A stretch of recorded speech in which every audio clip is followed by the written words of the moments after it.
La entrevista con Pedro Ferriz de Con. Central FM. Equilibrio.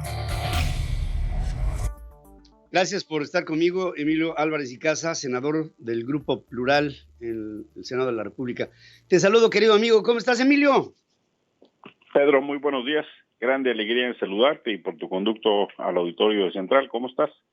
Igualmente, hermano. Pues mira, aquí con todo esto que surge del tema Ayotzinapa y la presunta participación de elementos castrenses, tanto de la Marina como del Ejército Mexicano, y tú has tenido una postura en el Senado que justamente lo que pediría es que se esclarezca, por ejemplo, la participación de Rafael Ojeda, que hoy es almirante, general secretario en la Marina Mexicana, y en otro tiempo, justo cuando Ayotzinapa estaba al frente de la zona naval en Guerrero. ¿Qué me dices de todo esto que le dices al público? Mira, el caso Ayotzinapa es una buena representación de lo que se entiende como un delito de lesa humanidad. El concepto de lesa humanidad viene del derecho francés. Los delitos que avergonzaban al rey de lesa. Cuando vino la Revolución Francesa se cambió el concepto a lesa humanidad. ¿Qué quiere decir eso? Son los delitos tan atroces que nos avergüenzan, nos duelen, nos indignan. Eso es la desaparición forzada de personas. Es un delito continuado que hasta que no explique la autoridad dónde están las personas desaparecidas o haya evidencia legal o documental o física de las personas desaparecidas, el delito continúa. Muy infelizmente, Pedro, este es el caso. Déjame decírtelo con 3 ideas. La primera, lo que presentó Alejandro Encinas es una demostración en tiempo real de por qué las comisiones de la verdad no deben ser gubernamentales. Alejandro Encinas salió el jueves solito, solo y su alma, en Palacio Nacional. Cuando la Comisión de la Verdad tiene a 4 titulares del gobierno más un suplente, tiene a 5 padres y madres de los muchachos y tiene a 4 integrantes de la sociedad civil. Son 13. Apareció una sola persona. Los dos integrantes que no son gobierno, han dicho ya públicamente que no sabían de la información que se presentó. Han dicho que no la conocían. Han tomado distancia, lo cual nos lleva a que en lo presentado hay solo la versión de gobierno. Alejandro Encinas, pues esencialmente va a hacer lo que le diga el presidente. No va a ser cosa distinta. Con independencia de la valoración que uno tenga de su persona. Él es un empleado de López Obrador. Punto. Entonces, primero, es muy malo que una convención de la verdad no nos ayude socialmente a la verdad y la justicia y que empiece a la construcción de una narrativa de lo que este gobierno quiere. Segundo, la verdad es que lo presentado no aportó muchos elementos nuevos. Ya sabíamos que era un crimen de Estado, ya sabíamos que los chicos están desaparecidos, ya sabíamos que había participación de todas las fuerzas de seguridad, incluso sabíamos, pero por trabajo de la prensa, que no del gobierno, que había un militar infiltrado. La mamá de este militar cobró el sueldo al menos hasta el 2020. ¿Cómo así? Que el general secretario Cienfuegos no estaba enterado si había un militar infiltrado. Ahí empiezan a brotar las cosas. ¿Cómo así?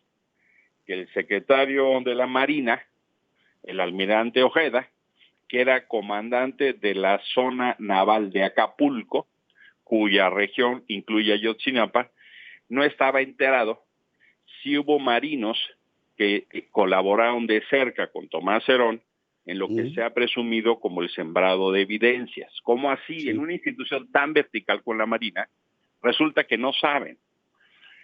Hay ahora un general que se está investigando, el general Saavedra. Solo para que el público lo tenga claro. A los 3 meses de Ayotzinapa fue ascendido a general.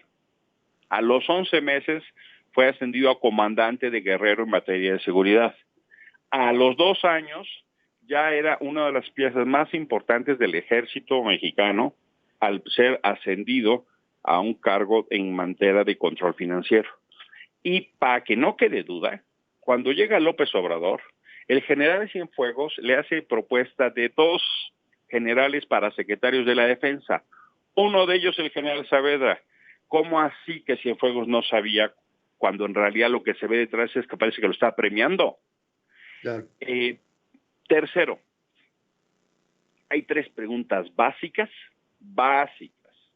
que ni Encinas, ni López Obrador, ni Gertz Manero han contestado. ¿Qué es lo que se supone como objetivo final de la Comisión de la Verdad? 1, ¿dónde están los muchachos? 2, ¿qué les pasó?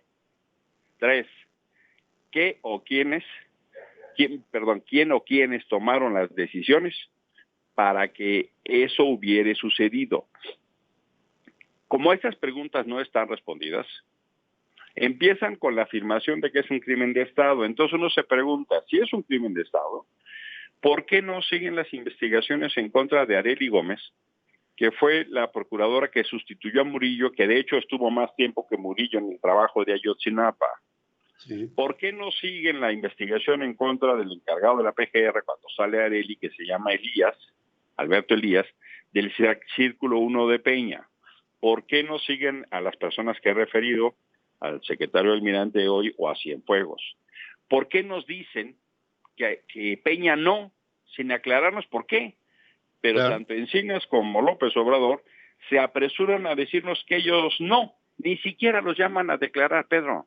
Entonces lo que estamos viendo, en mi opinión, es otra vez la construcción de una narrativa distractora, porque la verdad es que no es muy distinto de lo que nos dijeron. Y lo único que es distinto, Pedro, es que con el informe de Encinas se trastoca un principio elemental del derecho internacional de los derechos humanos. Como yo te decía, es un delito continuado. Se presume, al principio es la presunción de vida, la búsqueda en vida. Lo que Encinas dijo es que fueron arteramente ultimados. Eso quiere decir que para él están muertos. Eso trastoca todo el principio internacional de la búsqueda de personas bajo una desaparición forzada, Pedro. Por eso me parece tan grave, por eso yo he insistido en que lo que necesita México es conocer verdad y justicia. Y termino. ¿Por qué es tan importante? Porque hay una fenomenología de un caso paradigmático en el caso Ayotzinapa.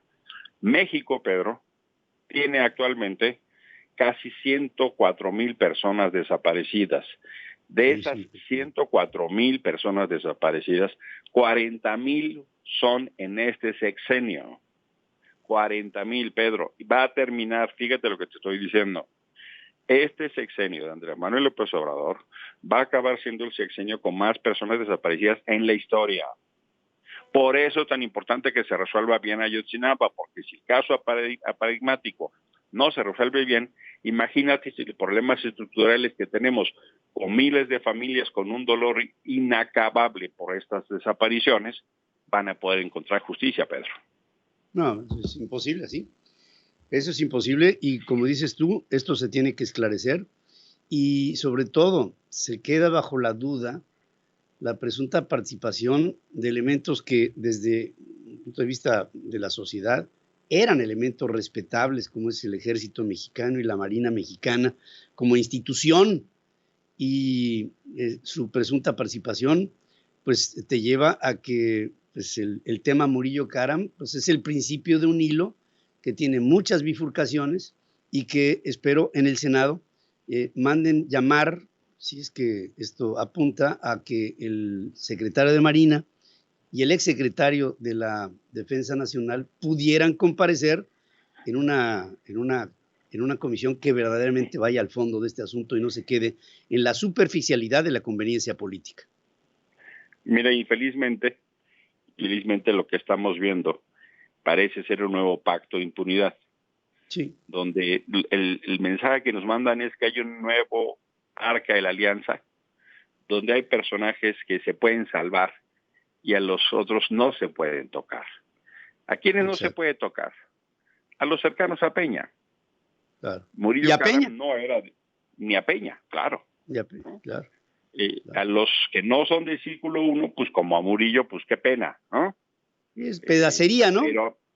Pero a Videgaray, a Tomás Herón, a los generales Cienfuegos, incluso lo regresaron de Estados Unidos que le estaban procesando por acusaciones de narcotráfico, o a elementos de la Marina, no los tocan, o a Arely Gómez, o a quien tú quieras, pues. Es decir, Osorio Chong. Osorio Chong. Lo que nos dice López Obrador es que hay un grupo de personas que no se pueden tocar. Exactamente. Es un círculo de protección con base a un pacto que hicieron. Un pacto donde Andrés Manuel negoció con Peña llegar a la presidencia y que le ayudaran atacando a Naya, le ayudaran con votos, le ayudaran con recursos, con gobernabilidad, y él se comprometía a no hacer nada en su contra, eventualmente show, eventualmente algunas declaraciones, eventualmente calentar la tribuna, pero en esencia, López Obrador encabeza el nuevo pacto de impunidad, Pedro. Por supuesto que sí, a menos que hacia el final de esta administración venga, Emilio, una feria de traiciones, y esto será un capítulo que veremos juntos. Absolutamente. Si el desgaste, los errores, la desesperación de este gobierno lo lleva a pensar que necesitan un distractivo mayor, pienso un poco como pasa ahí en los establecimientos comerciales. Hay un letrero que dice rompas en caso de incendio, ¿no? Exacto. Y sacan un hidrante, sacan una manguera, ¿no? Yo pienso que tienen a Peña en un aparador que dice rompas en caso de incendio. Entonces cada vez que quieren distraer, hacen un señalamiento sobre Peña, hacen algún video, hacen alguna declaración. Cada vez que quieren distraer la atención por algo grave en materia de inseguridad o de salud, salen con el distractor Peña. Si las cosas siguen como van, vamos mal en economía, vamos mal en seguridad, vamos mal en la educación, vamos mal en salud, vamos mal en medio ambiente, vamos mal en relaciones internacionales, pues no es de dudarse lo que tú dices, al contrario, yo lo acompaño, Pedro. Emilio, te abrazo, te agradezco. Te vi, por cierto, nada más así rápidamente, en una reunión en la Junta de Coordinación Política con una delegación de los Estados Unidos. Estaba esto encabezado por Ricardo Monreal. ¿Algún tema importante que tengamos que saber? Mira, vino Christopher Murphy, un senador cuyo peso específico es muy importante en la Comisión de Presupuesto. Vino un representante que nació en México, nació en Durango, se llama Chuy García, él es de Chicago. Y vino una representante súper interesante porque es una afroamericana que gana por primera vez en San Luis, Missouri, donde esencialmente había un representante blanco. Ahora gana esta mujer joven, justo por los movimientos de la sociedad que se hicieron en Estados Unidos. Murphy lo que nos vino a decir es, tenemos que hacer mejor nuestro trabajo, tenemos que mejorar, porque las armas están generando mucha inseguridad y violencia y dolor en Estados Unidos y en México. Y lo dijo con mucha claridad. Tenemos que hacer mejor nuestro trabajo para detener el flujo de armas de Estados Unidos a México. Y les pedimos que ustedes hagan mejor su trabajo para detener el flujo de drogas a Estados Unidos. Primer tema. Tema de la violencia, que es compartida a los dos lados. Segundo tema. Aprobamos una ley para disminuir la inflación en Estados Unidos. Eso incluye una inversión de $5,000 millones y el mensaje fue, si nos ponemos de acuerdo, también incluye a México. Y eso implica autos eléctricos, autos híbridos, energías renovables. ¿Por qué eso es especialmente relevante? Pues por las controversias que existen en materia energética entre Estados Unidos y Canadá con México. Claro. Y por la controversia que existe de México a Estados Unidos de limitar el comercio de autos híbridos en México. Son dos controversias que existen. Entonces, me parece que ese mensaje fue muy importante. Y el tercero fue en el entendimiento de que las relaciones no solo son entre Biden y López Obrador, sino que Estados Unidos tiene muchas más relaciones. Hace muchos años no se hace una interparlamentaria y nos parece indispensable que quienes representamos a la gente y tenemos la misma legitimidad de la urna que tiene López Obrador, podamos hablar porque hoy por hoy necesitamos tender otros puentes urgentemente pues nuestro presidente nos está llevando a un conflicto que requiere tener otras vías de solución. Otras vías de comunicación. Claro. Es así. Entonces, la verdad fue un encuentro interesante. Hubo algunos señalamientos críticos de la oposición. Señalamos el tema de la migración y lo que está haciendo en materia de violación de los derechos humanos de la Guardia Nacional. Yo señalé específicamente lo que está pasando en términos de democracia amenazada en Estados Unidos, en México, en El Salvador, en Brasil, y que celebraba los pronunciamientos que están haciendo congresistas de Estados Unidos en materia de libertad de expresión en México. Porque lo que aquí pasa, pues allá lo están viendo de cerca, y qué bueno que se pronuncien por la defensa de la democracia, de los derechos humanos y de la libertad. Hay quienes se tiran al piso y creen que eso es violar la soberanía, y no les importa que López Obrador hable de lo que pasa en Perú, de lo que pasa en Colombia, de lo que pasa en Estados Unidos. En el propio Estados Unidos, eso es lo que te iba a decir. Emilio, como siempre, es un placer el escucharte y estaremos, por supuesto, en contacto si tú así me lo permites. Por supuesto, Pedro. Te mando un fuerte abrazo. Buen fin de semana. Yo también para ti, Emilio Álvarez y Casa, senador del Grupo Plural. Sigue escuchando a Pedro Ferriz de Con. Central FM.